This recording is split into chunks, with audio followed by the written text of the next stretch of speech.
Welcome to the deep dive.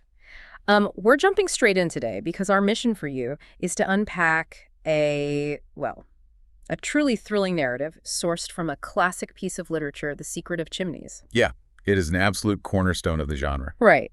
And we are going to explore this intricate web of international politics, jewel thieves, and murder.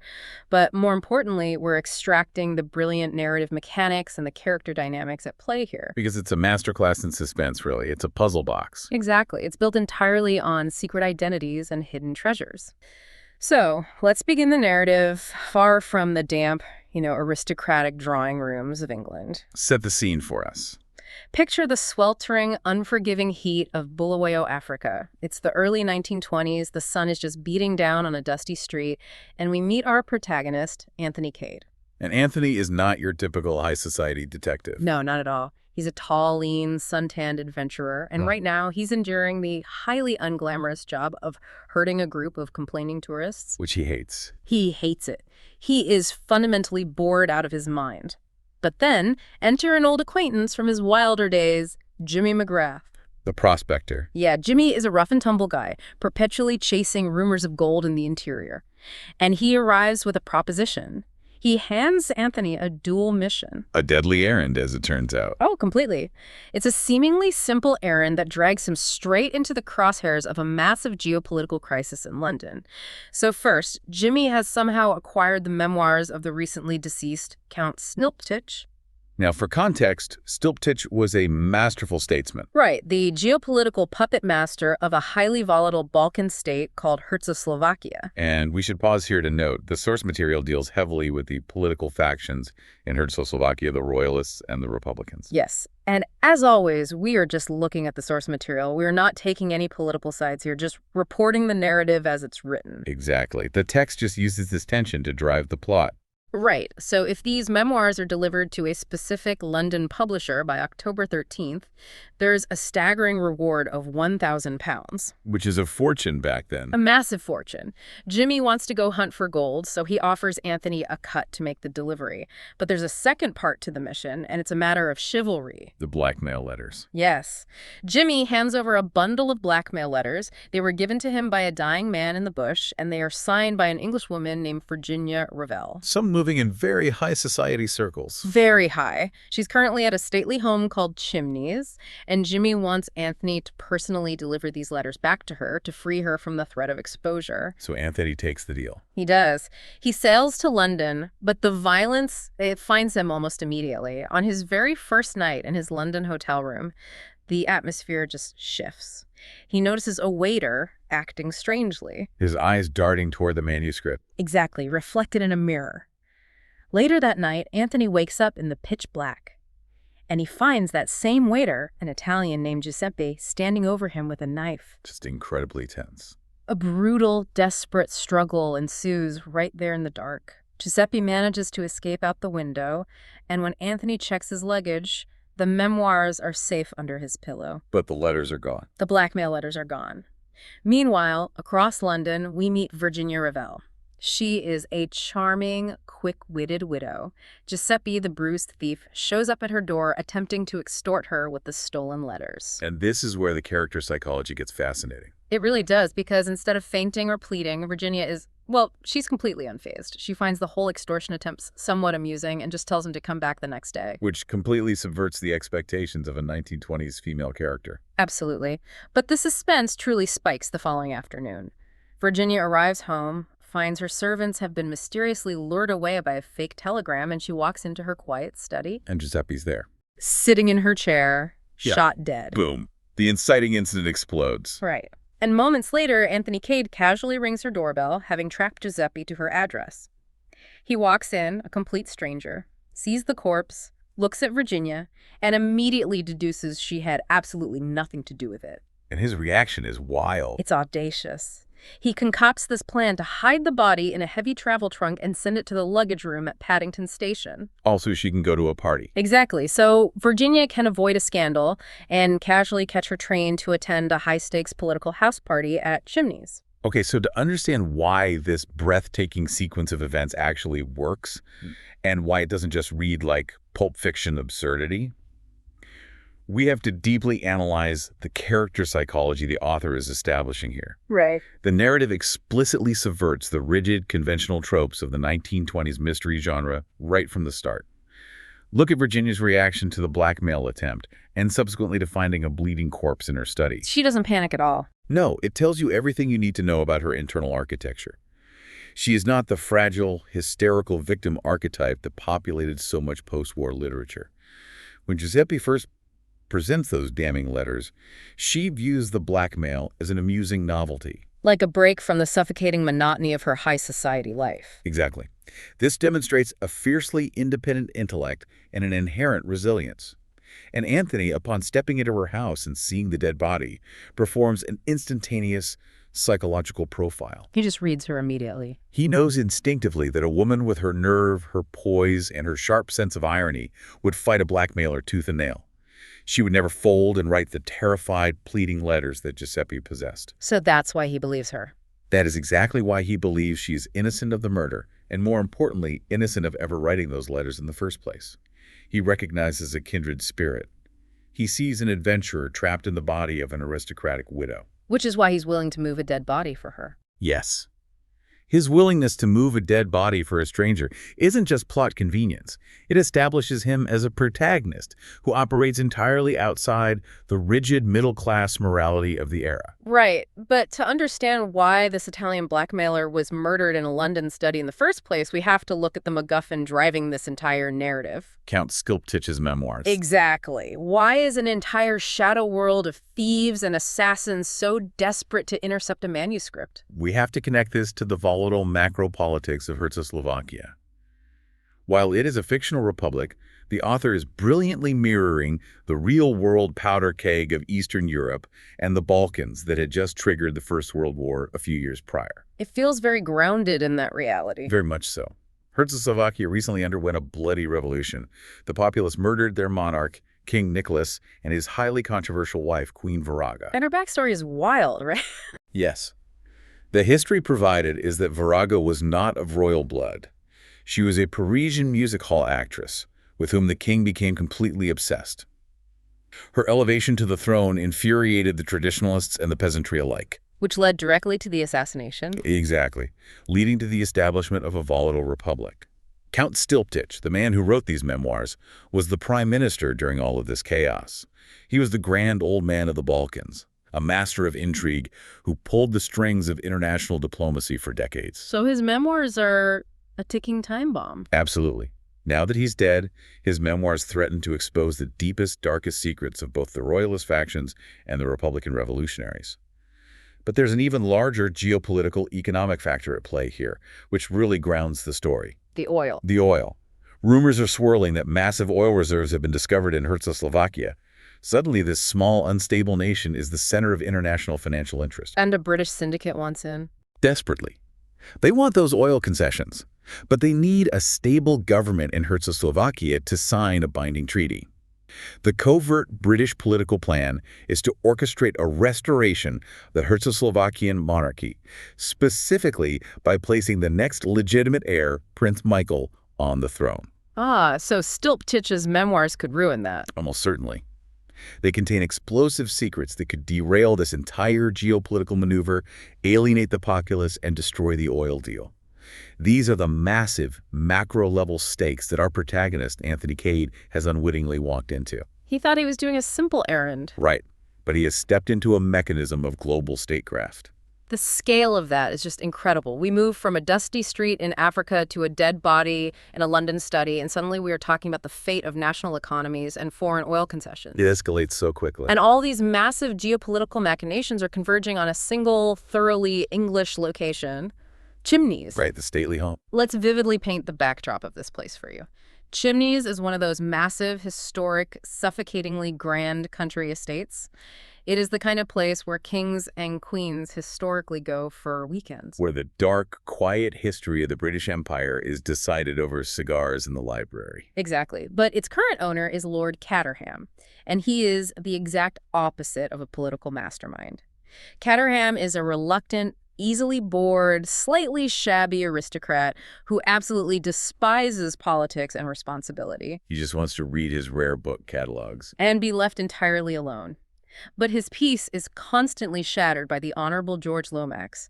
George is a robust, red-faced, utterly pompous politician who never uses one word when 10 will do. A classic blowhard. A complete blowhard. George is the one orchestrating this massive Herzoslovakian oil concession deal alongside the brilliant, heavyweight financier Herman Isaacstein.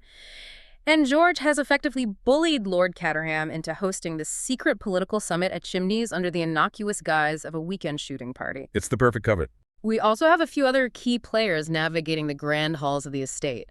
There's Lord Caterham's daughter, Lady Eileen, though absolutely everyone calls her Bundle.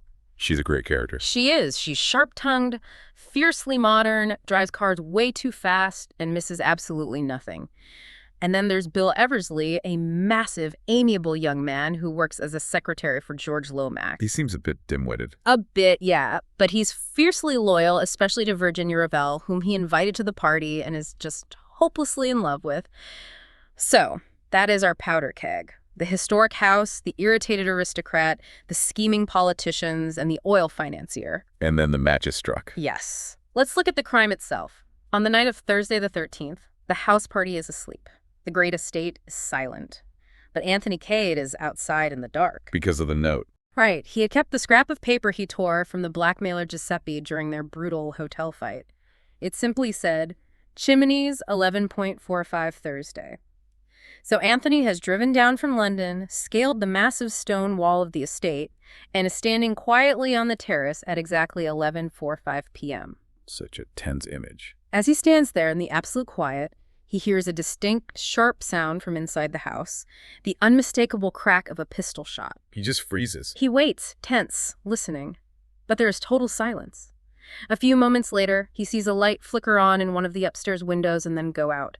Unsure of what he's just witnessed and knowing he's trespassing, Anthony retreats to the local village inn. Which is smart, under the circumstances. But the next morning, the village is buzzing with chaos. A murder has happened at the great house. The victim is a foreign guest known as Count Stanislaus. But we know who he really is. Yes, Anthony, and the terrified politicians inside know his real identity. It is Prince Michael of Herzoslovakia. The man meant to take the throne and sign the oil treaty has been found shot dead in the historic council chamber of Chimneys. The introduction of murder necessitates the introduction of the law.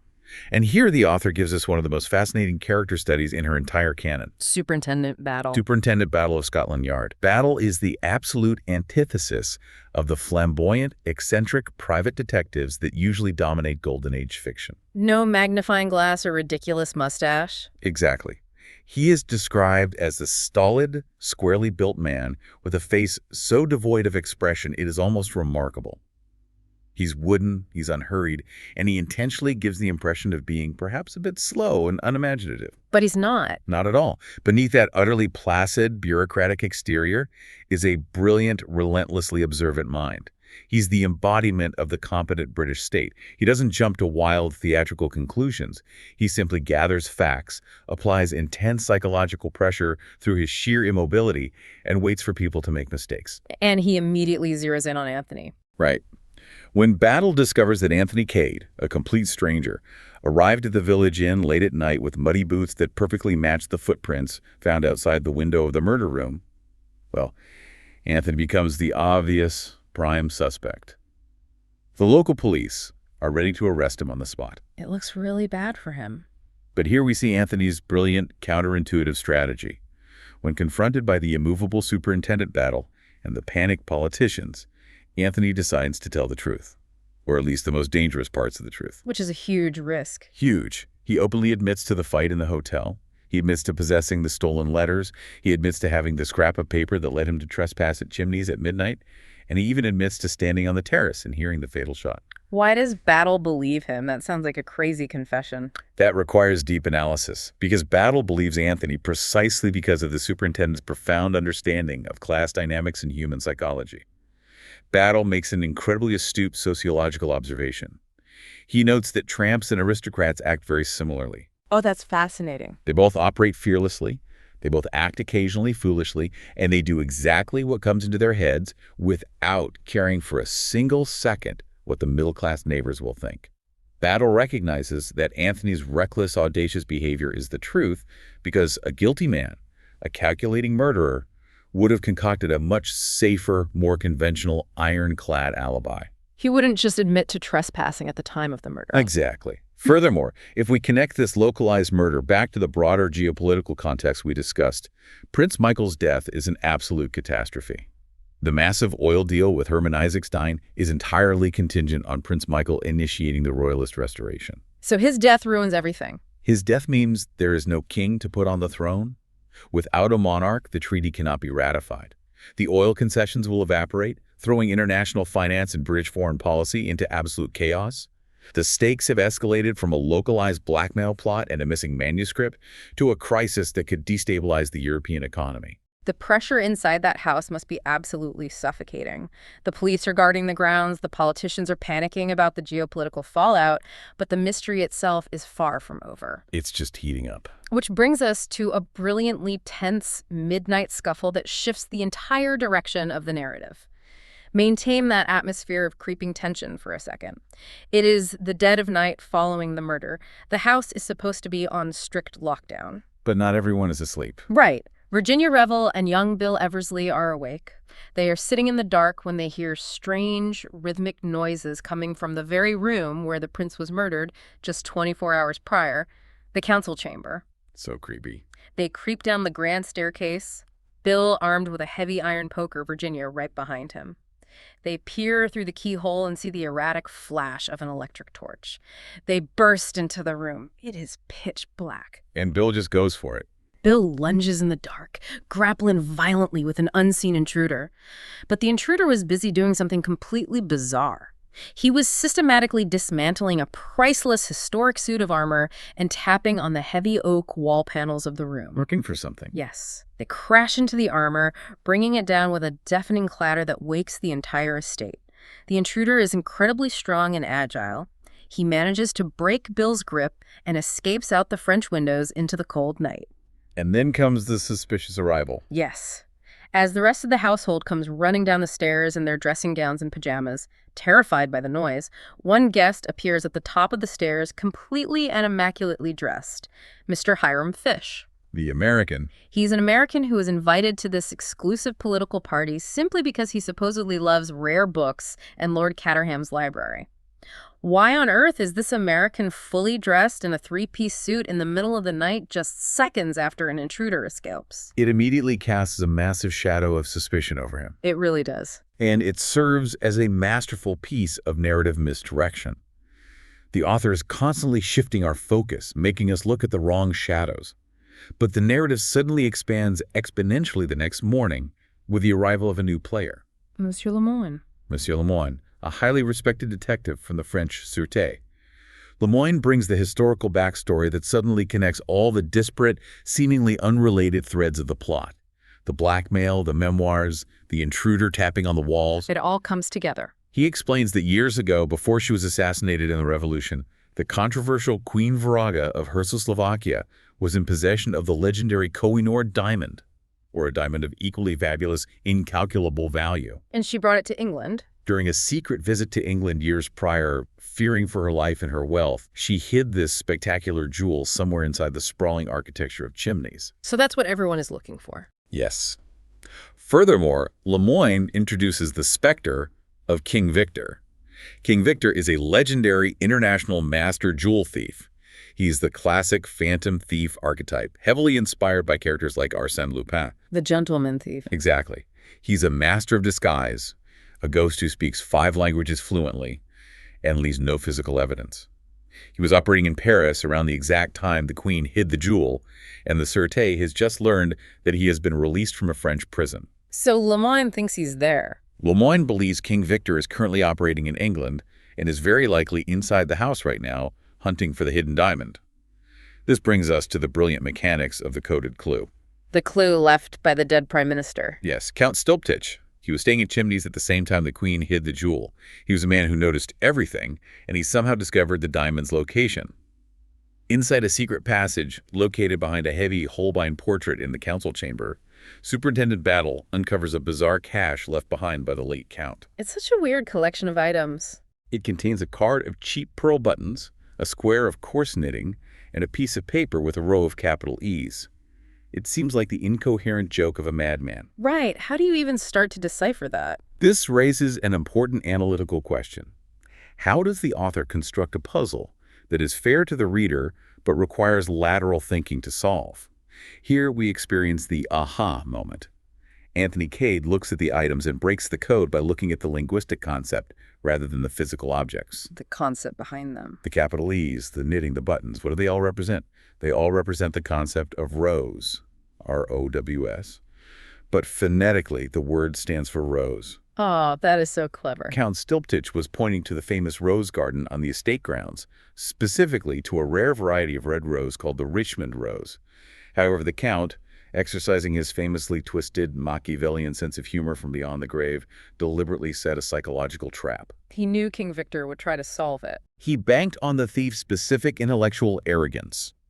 He knew the thief would interpret the word Richmond not as a flower in the dirt, but as a reference to a highly valuable rare book kept in Lord Caterham's library titled The Life of the Earl of Richmond. That is why the intruder was in the library. This brilliantly explains why the midnight intruder was tearing the library and the historic council chamber apart, dismantling armor and tapping panels behind bookcases, completely missing the actual location buried out in the garden soil. The mechanics of that trap are just phenomenal. Stylptitch uses a phonetic pun to protect a multi-million-dollar diamond, and he weaponizes the thief's own intellect against him. It's brilliant. It's perfectly executed. So this hurdles us toward the climax. The pace becomes incredibly fast, and the narrative sequence is essentially a masterclass in tension and reveals. Anthony, who is always observing, realizes that the French detective, Lemoyne, is acting strangely. There's a flaw in his methodology. There's something off. So Anthony abruptly steals a car and speeds away from Chimneys toward Dover, hotly pursued by the suspicious American, Hiram Fish. In a deserted, rundown house in Dover, they break in and make a shocking discovery. They find the real M. Lemoyne bound, gagged, and locked in a closet. Which means the man back at Chimneys, the man who has been directing the police investigation, interviewing witnesses, and accusing people, is an imposter. the fake Lemoyne. Meanwhile, back at the stately home, the fake Lemoyne has gathered all the guests and politicians in the Grand Library. He dramatically announces that he has sent for the Berthaud measurements from Paris, the official physical identifiers and fingerprints of the master thief, King Victor. Raising the stakes. And as Anthony Cade walks back into the room from Dover, the fake Lemoyne points his finger directly at him. He officially accuses Anthony of being the phantom thief, King Victor, and the cold-blooded murderer of Prince Michael. This showdown in the library requires us to look closely at how the author manipulates reader expectations through layered misdirection. Anthony walks into the room knowing with absolute certainty that the man accusing him is the fake Lemoyne, Who is actually King Victor. who is, in reality, the master thief King Victor in disguise. But Anthony makes a fascinating tactical choice. He plays along, he feigns shock, he argues, he drags out the confrontation. He doesn't immediately denounce the imposter to Superintendent Battle, Why would he do that? because Anthony's acute situational awareness allows him to realize that King Victor is using this highly dramatic, theatrical accusation as a diversionary tactic. King Victor wants every single eye in the house locked on Anthony in the center of the library. Because he's still looking for the diamond in the book? Yes. He wants everyone distracted because he still firmly believes the diamond is hidden inside a book in that very room. He has a secret accomplice actively searching the shelves behind the gathered crowd while the tense interrogation holds everyone's attention. And then the structure breaks open. Superintendent Battle, who misses nothing, hears a faint rustle. The group turns and catches the accomplice red-handed, pulling books from the shelves. And who is it? It's the governess. It is Mademoiselle Brun, the quiet, mousy, utterly unassuming French governess who was hired to teach Lord Caterham's younger daughters. But she's not just an accomplice. No, in a stunning, breathtaking twist that redefines the entire narrative, this woman is not just a jewel thief's hired accomplice. As the disguise is violently stripped away, her posture changes, her voice changes, and she is revealed to be none other than Queen Viraga of Herzoslovakia. I couldn't believe this part when I read it. She was ever assassinated during the revolution years ago. A decoy was brutally killed in her place. She's been hiding in plain sight in England for years. And she's the murderer. Furthermore, the mechanics of the locked room murder are finally explained. It was she who murdered Prince Michael in the council chamber. The prince, who had known her in Herzoslovakia, unexpectedly recognized her through her disguise. So she had to silence him. She shot him in cold blood to prevent him from exposing her true identity, which would have ruined her one chance to recover the fabulous diamond she had hidden years before. And the retribution is instant. A fatal struggle instantly ensues right there in the library. Boris, the fiercely loyal, almost feral manservant of the murdered prince, suddenly realizes that this woman standing before him killed his beloved master. He attacks her with the unthinking ferocity of a wild animal. Complete chaos. In the terrifying, chaotic scuffle, the queen's own concealed pistol goes off, resulting in her instant death. But the cascade of unmaskings is still not over. Remember Hiram Fish, the American who was always fully dressed and suspiciously lurking in the corridors at midnight? The book collector. Right. He steps through the library window holding a massive, heavy-caliber automatic weapon. He drops the bumbling rare book collector persona and announces that he's a senior operative for the Pinkerton Detective Agency, the legendary American private security firm. The cavalry arrives. He arrests the fake Lemoyne, officially unmasking the Pomus, commanding French detective as the legendary jewel thief himself, King Victor. What is structurally brilliant here is how the author deployed classic literary tropes to hide these massive villains right in front of the reader's eyes, weaponizing our own social biases. Like trusting the detective. Exactly. We have the helpful detective trope. As readers and as citizens, we inherently trust the investigator who arrives with authority to solve the crime. We never suspect the detective is actually the master criminal manipulating the police from the inside. It's a massive blind spot. And more profoundly, we have the invisible servant trope. A governess in a 1920s English country house occupied a very specific liminal social space.